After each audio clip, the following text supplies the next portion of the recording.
చంద్రబాబు జీవితం ప్రజలకు తెలుసు. అన్ని అబద్ధాలు, మోసాలు. చంద్రబాబు వల్ల ఒక్క మంచి పనైనా జరిగిందా? ఆవేశంలో ప్రజలు చంద్రబాబు అబద్ధాలు నమ్మొద్దు. ఎన్టీఆర్ తెలుగుదేశం పార్టీ పెట్టి తెలుగు ప్రజలకు గౌరవాన్ని తీసుకొచ్చారు. ప్రస్తుతం చంద్రబాబు టీడీపీ విలువల్ని దిగజారుస్తున్నారు. ఈరోజు ఆంధ్ర రాష్ట్రంలో జరుగుతున్న ఈ రాజకీయ పరిస్థితి మీద, అందులో తెలుగుదేశం అనుసరిస్తున్న విధానాల మీద మాట్లాడాలనే చాలా రోజుల తర్వాత నేను ఈ ప్రెస్ మీట్ ఏర్పాటు చేయటం జరిగింది. ఎందుకంటే ఇప్పుడైనా మనం స్పష్టంగా చెప్పకపోతే ప్రజల్లో అనుక్షణం ప్రతి క్షణం అబద్ధాలతో, ఇప్పుడే మాట్లాడుకున్నాము ఫేక్ జీవోలు కూడా, ఇలాంటి అబద్ధాలతో అడ్డదారిలో మళ్ళీ చంద్రబాబు నాయుడు ఏదో అధికారంలోకి రావాలని కలలు కంటా ఉన్నాడు. వీటన్నిటినీ కూడా ప్రజలకి క్లియర్గా అర్థం చేయటం కోసమే ఈరోజు మా పార్టీ పనిచేస్తూ ఉంది, మా సోషల్ మీడియా కూడా పనిచేస్తూ ఉంది. ఒక అబద్ధం రాగానే దాన్ని వెంటనే ఖండిస్తున్నారు. అసలు ఈ చంద్రబాబు జీవితం ఏంటనేది ఇప్పటికే ప్రజలందరికీ చాలా క్లియర్గా అర్థమైంది. ఎంత మోసాలు, ఎన్ని అబద్ధాలు, ఎన్ని వక్రమార్గాలు, ఎంత అవినీతి, ఇన్ని దుర్లక్షణాలు ఉండేటువంటి ఒక వ్యక్తి, ఇంత దుర్మార్గుడైన ఒక వ్యక్తి ఈ పరిపాలనకు ప్రజలకి అవసరమా? పోనీ ఇతని వల్ల ప్రజలకు ఏమైనా ఒక్క మంచి జరిగిందా? అదేవిధంగా తెలుగుదేశం పార్టీకి ఈరోజు నేను ప్రత్యేకంగా చెప్పాలనుకున్న అంశం ఏంటంటే, తెలుగుదేశం పార్టీ అనేది ఎన్టీఆర్ గారు స్థాపించినప్పుడు దాని స్థాయి ఎంత పెద్దది, అలాగే ఇప్పుడు ప్రపంచ దేశాల్లో ఉండేటువంటి తెలుగు పిల్లలు కూడా జాగ్రత్తగా ఆలోచించమని నేను రిక్వెస్ట్ చేస్తూ ఉన్నాను. ఆవేశంలో చంద్రబాబు నాయుడు చెప్పే అబద్ధాలను నమ్మి మీరు కూడా అక్కడ ఆవేశపడి తగువులు పెట్టుకోవటం, తన్నుకోవటం, ఇట్లాంటివన్నీ కూడా చేయకుండా వాస్తవం ఆలోచించండి. ఎన్టీఆర్ లాంటి ఒక మహానుభావుడు ఈ తెలుగుదేశం పార్టీని స్థాపించి మొత్తం ప్రపంచానికే, తెలుగు వాళ్ళకే ఒక గౌరవాన్ని తీసుకొచ్చారు. అదేవిధంగా ఆ రోజుల్లో తెలుగుదేశం పార్టీ వైభవం ఎంత ఘనంగా ఉందో మీకు తెలియకపోవచ్చు కుర్రాళ్ళకి, కానీ పెద్దవాళ్ళందరికీ తెలుసు. తెలియకపోతే చూడండి ఒకసారి.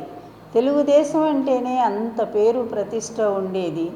మరి అదేవిధంగా ఆయన ఒక్క పిలుపుతో దేశవ్యాప్తంగా అన్ని పార్టీలు కాంగ్రెస్కి వ్యతిరేకంగా ఒక వేదిక మీదకు రాగలిగినాయి.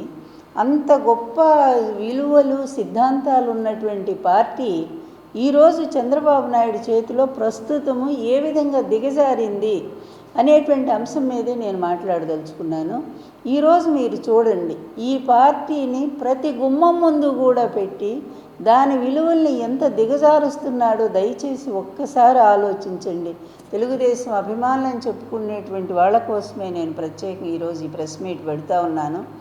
ఈ పార్టీని ప్రతి ఇంటి గుమ్మం ముందు పెట్టి వంగి వంగి నమస్కారాలు చేసుకుంటూ ఈ విధంగా పార్టీ ప్రతిష్టని, పక్కనేమో మళ్ళీ ఎన్టీఆర్ ఫోటో ఒకటి పెట్టుకోవటం, ఎన్టీఆర్నే దించేసిన ఈ గనుడు, ఆయనకే వెన్నుపోటు పొడిచి పరలోకాన్ని పంపినటువంటి వాడు ఈరోజు ఆయన ఫోటోను మళ్ళీ వాడుకుంటూ ఆయన పేరు ప్రతిష్టలు భంగం కలిగించే విధంగా పార్టీని దిగజార్చి, దాని విలువలు దిగజార్చి, ఇతని నీతి, ఇతని నిజాయితీ, ఇతని వ్యక్తిత్వం ఏంటనేది మరొక్కసారి చెప్పాల్సిన అవసరం. ఎందుకంటే నాకంటే చెప్పగలిగిన అథారిటీ ఇక్కడ ఈ ఆంధ్ర రాష్ట్రంలో మరెవరికి కూడా లేదు. అంత ప్రత్యక్షంగా నేను చూశాను. అతని వల్ల ఆ బాధలు నేను అనుభవించాను. చివరి క్షణం వరకు కూడా అతను అనుభవించిన పెట్టినటువంటి బాధలు, అదేవిధంగా అతడు చేసినటువంటి మోసాలు, వీటన్నిటి మీద కూడా నా భర్త ఎన్టీ రామారావు గారు చాలా క్లియర్గా ఆడియో, వీడియో క్యాసెట్ల ద్వారా ఇతను ఇంత దుర్మార్గుడు, ఇతని లాంటి వెన్నుపోటుదారుడు, ఇతని లాంటి ద్రోహి కుటుంబాల్లో ఏ కుటుంబంలో కూడా ఇతని లాంటి వ్యక్తి ఉండకూడదని అంత స్పష్టంగా చెప్పారు ఎన్టీఆర్ గారు ఆ రోజు. నిజంగా ఎన్టీఆర్ అభిమానులైతే మీరు ఈ ద్రోహిని తరిమేసేయండి తెలుగుదేశం పార్టీ నుండి. ఎందుకంటే క్విట్ ఇండియా మూమెంట్ అని ఒకప్పుడు తెల్లవాళ్ల నుంచి ఈ దేశాన్ని కాపాడుకోవటానికి క్విట్ ఇండియా మూమెంట్ వచ్చింది. ఈరోజు ఇటువంటి ద్రోహి, ఇటువంటి వెన్నుపోటుదారుడు ప్రజలను కూడా మోసం చేసి ప్రజల సొమ్మును వందలు కాదు లక్షల కోట్లు కాజేసినటువంటి ఈ నీచుడు ఆంధ్రప్రదేశ్లో ఉండటం అవసరమా? అందువల్ల క్విట్ ఆంధ్రప్రదేశ్, ఇక్కడి నుంచి ఇతని నుంచి ఆంధ్రప్రదేశ్ నుంచి ఈ చంద్రబాబుని తరిమి కొట్టాలి అనేటువంటి పిలుపు నేను ఈరోజు ఇస్తూ ఉన్నాను. ఎందుకంటే ఇతనికి తోడు కొంతమందిని పోగు చేసుకుంటున్నాడు. అదేవిధంగా ఒక పచ్చ మీడియా ఉండనే ఉంది బాకాలు ఊదటానికి. ప్రతిరోజు కూడా ఈనాడు, ఏబిఎన్, ఆంధ్రజ్యోతిలో వచ్చేటువంటి ఫేక్ వార్తలు ప్రజలు కూడా అసహించుకొని ఆ పేపర్లు కూడా చదవటం మానేసినటువంటి పరిస్థితి మనం చూస్తున్నాం. ఎందుకు ఈ అబద్ధాల ప్రపంచం అవసరమా? ఎందువల్ల వీళ్ళు ఇన్ని రకాల అబద్ధాలు ఆడుతున్నారు? ఇతని గత చరిత్ర ఏంటి? 2 ఎకరాలతో వచ్చిన ఈ పెద్ద మనిషి 6 లక్షల కోట్లకు అధిపతి ఎలా అయ్యాడు? ఇది మేము చెప్తున్నది కాదుగా. ఈరోజు సిఐడి రిపోర్ట్స్ కానివ్వండి, లేకపోతే సిబిఐ, నేను కోర్టులో వేసినటువంటి, ఏసీబీ కోర్టులో వేసినటువంటి కేసులు కానివ్వండి, 17 కేసులు, వాటన్నిటినీ కూడా ఎలా మేనేజ్ చేసుకుంటూ వచ్చాడో మనందరం కూడా చూసాము. ఎందుకంటే ఒక్క వ్యక్తి వల్ల సమాజం ఉద్ధరించబడుతుంది, మహాత్ములు, ఈ గాంధీ గారు ఇలాంటి వాళ్ళు అని ఆ రోజు మేము చదువుకున్నాం చిన్నప్పుడు. అలాగే ఒక వ్యక్తి వల్ల సమాజం అనేది ఎలా నాశనం అవుతుందో ఈరోజు ప్రత్యక్షంగా అందరం చూస్తూ ఉన్నాము. ఒక్కడు 4 వ్యవస్థల్ని కూడా ఈ సమాజానికి బలాన్ని ఇచ్చేటువంటి, రక్షణ ఇచ్చేటువంటి, శాంతి భద్రతలను కాపాడేటువంటి, అదేవిధంగా న్యాయ పరిరక్షణ చేసేటువంటి ఇలాంటి వ్యవస్థలన్నింటినీ కూడా, అలాగే నిజమైన వార్తలు రాసి ప్రజల్ని మేలుకొల్పేటువంటి ఇటువంటి 4 వ్యవస్థలను కూడా గుప్పెట్లో పెట్టుకొని దాన్ని అవినీతిలో సంపాదించినటువంటి డబ్బుతో మేనేజ్ చేసుకుంటూ అబద్ధాలను సృష్టించుకుంటూ ఈరోజు ప్రజలకు మేలు చేస్తున్నటువంటి ఈ ప్రభుత్వ విధానాల మీద ఎంత దారుణమైనటువంటి అబద్ధాలు రాయిస్తూ వస్తున్న ఈ చంద్రబాబు నాయుడు లాంటి వ్యక్తులు ఎందుకు కావాలి? అసలు ఎందుకు ఓటు వేయాలి ఇతనికి? ఒక్కసారి ప్రజలను కూడా ఆలోచించమని చెప్తున్నాను. ఒకవైపు చూస్తే తెలుగుదేశం పార్టీ ఎక్కడో ఆకాశంలో ఉన్నటువంటి తెలుగుదేశం పార్టీని భూమి కాదు పాతాళంలో తొక్కేశాడు. ఓటింగ్ శాతం అట్లా ఉంచండి, దాని గౌరవము, దాని విలువలు ఏ కాంగ్రెస్ పార్టీకి ఎగనెస్ట్గా తెలుగుదేశం పార్టీని ఎన్టీఆర్ గారు ఆ రోజు స్థాపించారో అదే కాంగ్రెస్ పార్టీ గుమ్మం ముందు రాహుల్ గాంధీ చేత చివరి కాంగ్రెస్ జెండా కూడా వేయించుకొని ఆ వేదిక మీద చెయ్యి కలిపి ఆ పార్టీకి అట్లా తాకట్టు పెట్టాడు. మొన్న జరిగినటువంటి ఎలక్షన్స్లో కూడా, తెలంగాణ ఎలక్షన్స్లో మొత్తం పరోక్షంగా కాంగ్రెస్ పార్టీని గెలిపించమని పచ్చ జెండాలు పట్టుకొని మరీ కూడా ప్రత్యక్షంగా కూడా గాంధీ భవన్కి పంపించిన ఘనత ఈ చంద్రబాబు నాయుడుది. అదేవిధంగా ఇక్కడికి వచ్చేసరికి, ఆంధ్రప్రదేశ్ వచ్చేసరికేమో మొన్నటిదాకా బీజేపీ అన్నాడు, మళ్ళీ బీజేపీని తిట్టాడు, ఆ తర్వాత మళ్ళీ కాంగ్రెస్ పార్టీ అన్నాడు. నిన్న బీజేపీ ఎప్పుడైతే మళ్ళీ 400 సీట్లు గెలుస్తున్నాం మేమని పార్లమెంట్లో పీఎం గారు చెప్పారో ఆ మాట వినగానే అప్పటికప్పుడే ఫ్లైట్ ఎక్కాడు, పోయాడు, ఢిల్లీ పోయాడు. అదేవిధంగా 1 గంట 2 గంటలో ఎవ్వరికి కనపడకుండా సీక్రెట్ ప్లేస్లోకి వెళ్ళిపోయాడు. వెళ్ళిపోయి ఏం చేస్తే ఏంటంటే తెల్లారేసరికి ఒక సీ వాటర్ సర్వే వచ్చింది మనకి. ఈయన కనపడకుండా పోయిన దానికి అదేవిధంగా అమిత్ షా గారి అపాయింట్మెంట్ అన్నారు, అది కూడా అబద్ధం అని తేలిపోతూ ఉంది. బహుశా నడ్డా గారు కలిసారేమో, ఎందుకంటే ఏ ఫోటోలు లేవు. కానీ దాని మీద ఇప్పుడు వాళ్ళు ఇస్తున్నటువంటి బిల్డప్ చూస్తూ ఉంటే ఏబిఎన్ వాళ్లే పిలిపించారని, అదేవిధంగా అసలు ఈయన అవసరం వాళ్ళకి ఎంతో ఉందట. 400 సీట్లు గెలుచుకునేటువంటి బీజేపీ పార్టీకి, ఎన్డీఏకి చంద్రబాబు నాయుడు, ఇక్కడ 3 ఎంపీలు గెలుచుకున్న చంద్రబాబు నాయుడు, ఇతని అవసరం అట వాళ్ళకి చాలా ఉందట. అందుకనే పాపం వెంటబడుతున్నారట బీజేపీ పార్టీ. కనీసం ఈ రాష్ట్ర నాయకత్వం పురంధరేశ్వరి అంటే ఇక చెప్పేదేముంది వదిన గారు. అందువల్ల చంద్రబాబు నాయుడు గెలవాలని కోరుకున్న ఆమె బీజేపీ కంటే తెలుగుదేశం పార్టీకి ఎక్కువ ప్రాధాన్యత ఇస్తున్న వ్యక్తి. అందువల్ల వాళ్ళెవరు కూడా ఖండించకపోవటం దురదృష్టం. మొన్న పీఎం గారిని కూడా ఇష్టం వచ్చినట్టుగా ఒక ఆమె వచ్చింది ఈ మధ్యనే, కొత్త యాత్రికురాలి రాష్ట్రంలోకి. అది ఇలాంటి వాళ్ళందరూ కూడా వస్తారు. ఎందుకంటే నేను ఇదే చెప్తున్నాను, ఎలక్షన్లు వచ్చేసరికి సంక్రాంతి పండుగ వచ్చినప్పుడు వస్తూ ఉంటారు పిచ్చిగుంటల వాళ్ళు, అదేవిధంగా ఇది వీళ్ళు కాపాలికులు, వీళ్ళు ఎవరో ఉంటారు, అదే వాళ్ళు వస్తారు. తర్వాత ఈ దొమ్మర వేషాలు వేసే వాళ్ళు వస్తారు. ఆ తర్వాత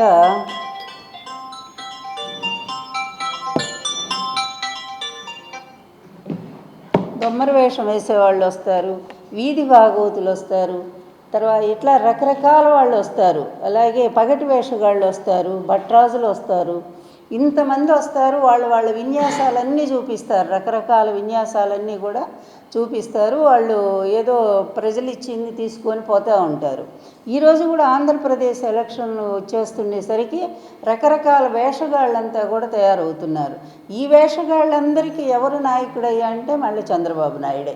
ఈ చంద్రబాబు నాయుడు ఆడించేటువంటి అతను పాత్రధారులు వీళ్ళంతా, సూత్రధారి అతనైతే పాత్రధారులు వీళ్ళంతా కూడా. ఇతను ఎటువంటి వాడు అంటే ఇతని అధికారం కోసం, ఇతని అవకాశవాదం కోసం ఎవరి కుటుంబంలోనైనా చిచ్చు పెట్టగలిగినటువంటి సమర్థుడు. స్వయంగా నా కుటుంబంలోనే మరి ఎన్టీఆర్ గారికి తర్వాత తన పిల్లలకు కూడా కాకుండా చేసిన ఒక దుర్మార్గుడు చంద్రబాబు నాయుడు. తండ్రికి కొడుకులకి మధ్య భేదం పెట్టి తండ్రి నుంచి బిడ్డలను వేరు చేసి తండ్రిని పదవిలోంచి లాగి పడేసినా కూడా నోరెత్తకుండా చేసినటువంటి నీచమైన నికృష్టమైనటువంటి రాజకీయం చంద్రబాబు నాయుడిది. ఈరోజు జగన్మోహన్ రెడ్డి గారి కుటుంబంలో చిచ్చు పెట్టాడు, పచ్చని వైఎస్ఆర్ కుటుంబాన్ని కూడా చీల్చాడు. ఇలా ఇతని అవకాశవాదం ఎన్ని కుటుంబాలను చీలుస్తుందో, ఎంతమంది జీవితాలను నాశనం చేస్తుందో. ఇతని అవినీత ఒక అనకొండలాగా పేరుకొనిపోయింది ఒకవైపు. పోనీ ఇతను 5 ఏళ్ల టైంలో కొత్త ఆంధ్రప్రదేశ్కి ఏమైనా మంచి పనులు చేశాడంటే ఒక్క మంచి పని చెప్పుకోవటానికి ఒక్కడు కూడా లేకపోగా దొరికిన చోట దొరికినట్టుగా తండ్రి కొడుకులు ఇద్దరూ కూడా కొన్ని లక్షల కోట్లు కాజేసి ఇట్లాంటి వాడు ఇంకా ఉండాలా ఈ సమాజంలో, రాజకీయ సమాజంలో? ఈ వ్యక్తి అవసరమా? కుటుంబాలను చీల్చేవాడు, తన అధికార దాహం కోసం ఎటువంటి కుతంత్రానికైనా పాల్పడేవాడు, చివరికి హత్యలు చేయించడానికి కూడా వెనకాడనటువంటి వాడు, అవినీతిలో దోచుకునేవాడు, దోపిడీ చేసేవాడు, ప్రజల్ని ఏనాడు పట్టించుకునేటువంటి వాడు, ప్రజలకు ఒక్క మేలు చేసిన సందర్భం ఏదైనా ఉందా? ఉందని వాళ్ళు హైటెక్ అని చెప్తారు, అది కూడా తన స్వార్థం కోసం, దాని చుట్టూ ఉండే భూములు ఆక్రమించడం కోసం. అంతకుముందే కట్టిన నేదురుమల్లి గారు కట్టినటువంటి దాన్ని ఇంకొంచెం బిల్డింగ్ లేపి, కానీ దాని చుట్టూ కోట్లాది రూపాయల ఆస్తులు. అదే కదా నా కేసు, నేను వేసిన కేసు. అది 14 ఏళ్ళు స్టే తెచ్చుకొని ఆపుకున్నాడంటేనే మీరు అతని అవినీతిని గమనించవచ్చు. ఇలాంటి వ్యక్తిలో ఏ క్వాలిటీస్ ఉన్నాయని రేపు ప్రజలు ఓట్లు వేస్తారు, గమనించాలి. ఒకటి. రెండో వైపు ఎంత మంచి పరిపాలన ఈ రాష్ట్రంలో జరుగుతూ ఉంది అనేది ప్రతి ఒక్కళ్ళు గమనిస్తూ ఉన్నారు.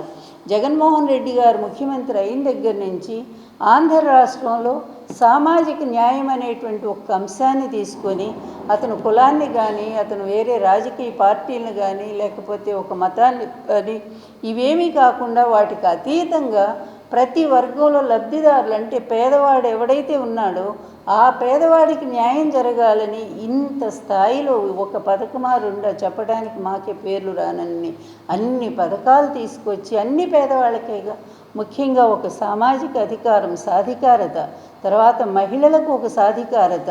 నిజంగా ఏ మహిళకు ఏ పరిపాలనలో కూడా ఇంత న్యాయం జరగలేదు.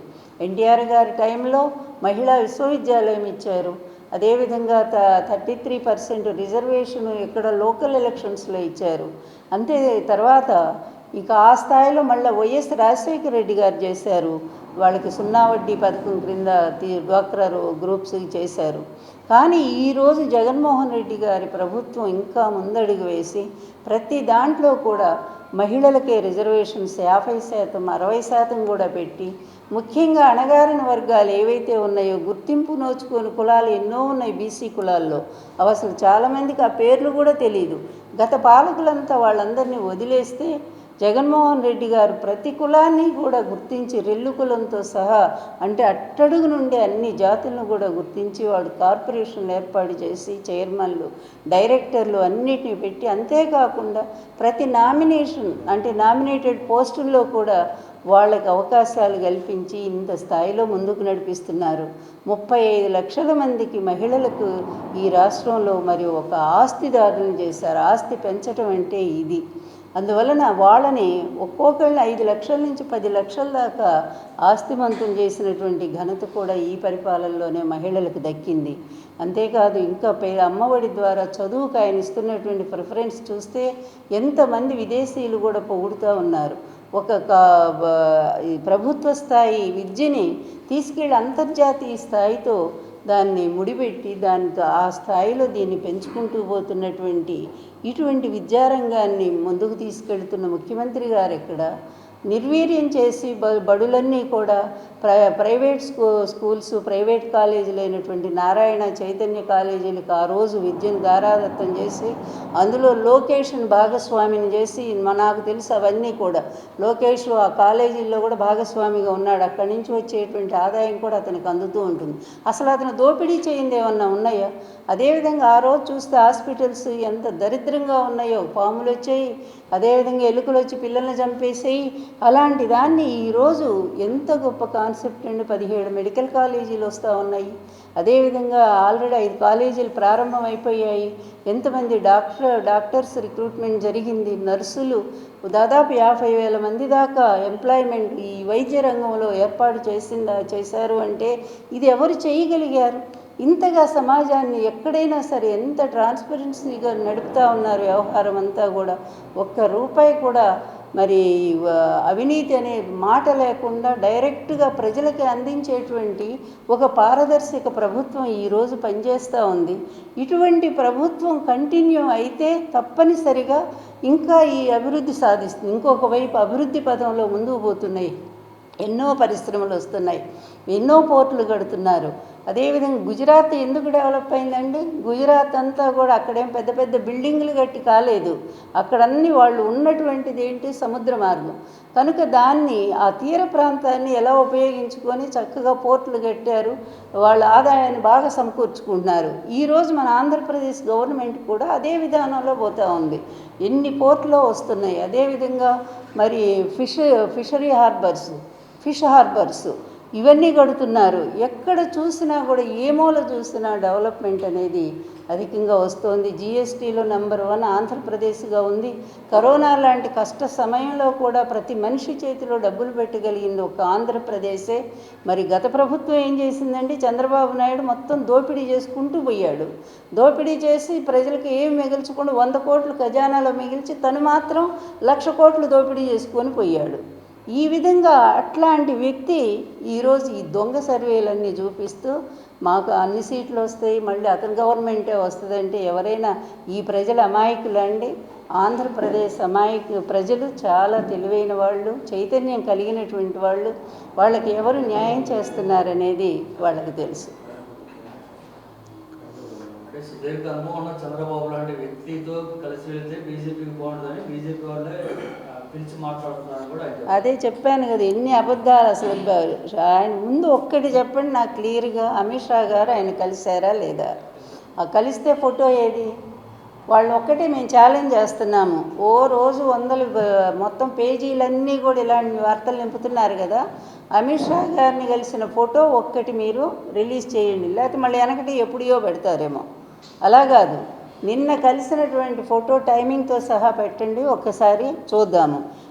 మాకు తెలిసిన వార్త ఏంటంటే, నేను బీజేపీ గారికి ఒకటే చెప్పదలుచుకున్నా, వాళ్ళు ఇన్నాళ్ళు మంచి పని చేస్తూ వచ్చారు. ఇతను దూరం పెట్టి, ఇతను ఎంత వెంటబడ్డా ఒకనాడు ఎంత భయంకరంగా అండి, వ్యక్తిగత జీవితాన్ని కూడా మరి ప్రధానమంత్రి గారు వ్యక్తిగత జీవితాన్ని కూడా విమర్శించినటువంటి ఇతను నాలుక అధికారంలో ఉంటే నాలుక అద్దుండదు. తనేదో గొప్పవాడు అనుకుంటాడు. అసలు మన మోడీ గారి కంటే ఇతను గొప్పవాడని కూడా చెప్పాడు. నా సీనియారిటీ ఎక్కడ, మోడీ గారు ఎక్కడ అని. మళ్ళీ అవసరం తీరగానేమో వాళ్ళని తిట్టేస్తాడు, విపరీతంగా తిడతాడు. మళ్ళీ తన అవసరం వచ్చేసరికి పోయి వంగి నేను అనుకుని ఈ మధ్య వంగిపోతున్నాడేంట, ఒకటే వయసు కదా, 75 ఏళ్ళ వయసు వచ్చింది, అందువల్ల నడుము వంగిపోయిందేమో అనుకున్నా. కాదు, కాంగ్రెస్కి దండాలు పెట్టి, బీజేపీకి దండాలు పెట్టి, వంగి దండాలు పెట్టి వంగిపోయాడట అనేది నాకు ఇప్పుడు అర్థం అవుతా ఉంది. అందువల్ల ప్రతి వాకిలి ముందు వంగిపోవటమే కదా. ఇంత దరిద్రమైనటువంటి వ్యక్తి అసలు ఇతనికి నిజంగానే అంత ప్రజల్లో అంత ఇది ఉంటే మరి అసలు ఎందుకు ఈ పొత్తులు ఎందుకు? పవన్ కళ్యాణ్ జారిపోకుండా గట్టిగా పట్టుకుని ముడేసుకున్నాడు. అదేవిధంగా బీజేపీ కోసం ఎంపర్లాడుతూ ఉన్నాడు. అందువల్ల నాకు తెలిసి బీజేపీ అంత తొందరగా ఇతనితో మళ్ళీ కలుస్తుందని మాత్రం ఎవరు ఎక్స్పెక్ట్ చేయటం లేదు. ఇతను వాళ్ళు అసలు లెక్క కూడా చెయ్యరు. అందుకనే వాళ్ళ పార్టీ వర్క్స్ వాళ్ళు చేసుకుంటూ పోతున్నారు. ఇతను మాత్రం ప్రయత్నం చేస్తున్నాడు. ఇతని భయం ఏంటంటే, ఎన్ని సీట్లు ఇవ్వటానికని మేము సిద్ధమేను, మీరు మొత్తం సీట్లు మీరే తీసుకోండి అనేటువంటి పరిస్థితిలో కూడా ఉన్నాడు. అయితే ఇతనేంటి ఈ కేసుల పన్నీ కూడా పక్కదారి పట్టించుకోవాలి, ఎన్ని బోలెడు కేసులు చుట్టుముట్టున్నాయి, చేసిన పాపాలన్నీ ఉన్నట్టుగా ఆ కేసుల నుంచి పక్కదారి పోవాలి అంటే, తను తప్పించుకోవాలి అంటే బీజేపీ అండ కావాలనుకొని ఇతను వాళ్ళ కోసం వెంపర్లాడుతున్నారనేది మరొక వార్త కూడా, అవి కూడా ఉండవచ్చు. ఎందుకంటే అతని గెలుపు మీద ఆశ లేదు. రేపు ఆంధ్రప్రదేశ్ ఎన్నికలు చాలా స్పష్టంగా ఉన్నాయి. నిజంగానే ఇప్పుడు వచ్చే ఓటర్స్ ఇలాంటివన్నీ కూడా వాళ్ళు అర్ధరాత్రి రాయించుకున్నటువంటి రిపోర్ట్స్, వీటిని గురించి పెద్ద క్రెడిబిలిటీ లేదు, ఎవరు వాటి గురించి మాట్లాడట్లేదు కూడా. అందువలన ఏంటంటే ఇతన్ని ఎవరు ఓటేస్తారనేది, ఈ పార్టీ గెలుస్తుంది అయిపోయింది. తెలుగుదేశం పార్టీ పరిస్థితి ఘోరంగా మారిపోయింది. దాని విలువలన్నీ కూడా దిగజార్చాడు. దాన్ని ఎక్కడ పోవాలో పాతాళానికి అక్కడికి పంపేశాడు. ఇక తెలుగుదేశం పార్టీ గురించి మాట్లాడుకోవటం కూడా అనవసరం అనే స్థాయిలో, అవసరమైతే ఆ పార్టీని బీజేపీకి అమ్మేయటానికి కూడా సిద్ధపడుతున్నాడు అతను.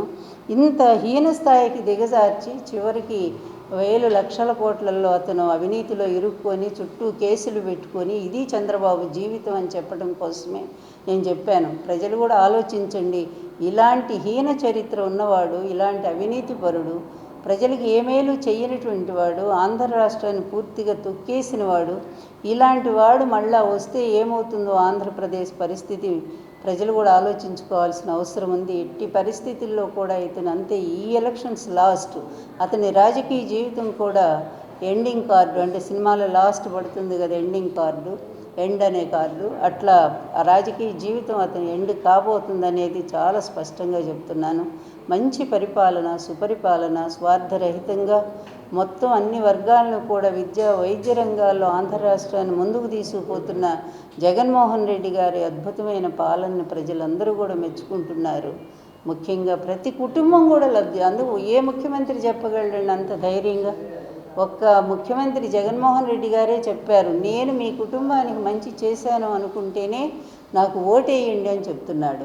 మరి వాళ్ళు ఏం చెప్పుకుంటున్నారండి, మేము ఈ మంచి చేసాం మాకు ఓటేయండి అని ఎక్కడా చూడట్లేదు. జగన్ తిట్టడం కోసమే వాళ్ళు రాష్ట్రం అంతా తిరుగుతున్నారు. అందువల్ల దానికి దీనికి ఉండే తేడా చాలా స్పష్టంగా కనిపిస్తూనే ఉంది.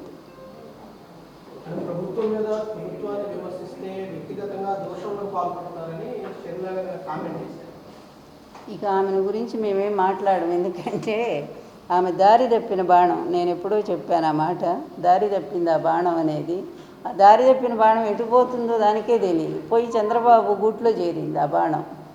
అందువల్ల ఇక చంద్రబాబు స్క్రిప్ట్ ఏది వస్తే అక్కడి నుంచి అదే ఆమె నోటి నుంచి వస్తాయి తప్ప వేరే మాట ఎందుకు వస్తాయి?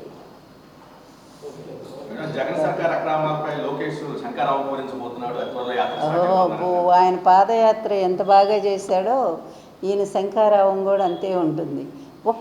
ఒకవైపు అధికార పార్టీ పద్ధతిగా మొత్తం కూడా ప్రజల్లోనే ఉన్నారు వాళ్ళు, అసలు ప్రజలకు దూరంగా ఇంతవరకు లేరు. ఈ సామాజిక సాధికార యాత్రతో మొన్నటిదాకా తిరుగుతూనే ఉన్నారు కదా. అంతకుముందు అసలు మీకు మంచి జరిగిందా లేదా అని ప్రతి కుటుంబం దగ్గరికి వెళ్ళి కనుక్కుంటూనే ఉన్నారు. అదేవిధంగా ఎవరికి ఇంకా అందలేదేమో తెలుసుకోవడానికి ఆ విధంగా కూడా పార్టీ ప్రజల దగ్గర తిరుగుతూనే ఉంది. అదేవిధంగా నిన్న ప్రాంతీయ సదస్సులతో ముఖ్యమంత్రి గారు పర్యటన ప్రారంభించారు. జనం ఎంత వెల్లువ కదా. అట్లాగే ఇంకొక వైపు పూర్తిగా సామాజిక న్యాయాన్ని పాటిస్తూ సీట్లు వాళ్ళు అనౌన్స్ చేస్తూనే ఉన్నారు. దాదాపు 70-80 దాకా అనౌన్స్మెంట్ జరిగిపోయింది. ఇది ఎన్నికలకు రెడీ అవ్వటం అంటే, ఎన్నికలకు సిద్ధమవుతుంది వైఎస్ఆర్ కాంగ్రెస్ పార్టీ. కానీ ఇంతవరకు వాళ్ళు వస్తే ఒకసారి జనానికి కనపడుతున్నారు, లేకపోతే హైదరాబాద్, లేకపోతే ఢిల్లీ చుట్టూ ప్రదక్షిణాలు చేస్తున్నారు. ఇంతవరకు వాళ్ళిద్దరి మధ్య సయోధ్య ఏంటో, ఎన్ని సీట్లు ఎవరు పంచుకుంటున్నారో, ఎక్కడన్నా 2 సీట్లు బయటకు వస్తే అక్కడ సిగపట్లు పట్టుకుంటున్నారు ఆ నియోజకవర్గాలు, జనసేనను టీడీపీ పార్టీలు. వీళ్ళ పరిస్థితి ఇంత దయనీయంగా ఉంది. వీళ్ళ శంఖారావాలు లేకపోతే ఇంకేంటి నత్త రావాలో ఏమనాలో వాటిని కూడా అర్థం కావట్లేదు. అందువల్ల అందులో లోకేష్ అంటేనే పార్టీ దూరంగా పెట్టమని చెప్పినటువంటి మాట. అందుకనే ఇన్నాళ్ళు ఏమో సైలెంట్గా కూర్చున్నాడు. అతను వస్తేనే పార్టీకి నష్టం జరుగుతుందని తెలుగుదేశం వాళ్ళు అతను దూరంగా పెట్టమన్నారు. ఆయన శంఖారావం ఎవరు వింటారట? శంఖం బదిర శంఖారావం అవుతుంది అదంతా కూడా. అంటే గుడ్డివాళ్ళ ముందు ఇదే శంఖం ఎలా ఉంటుంది అట్లాగే.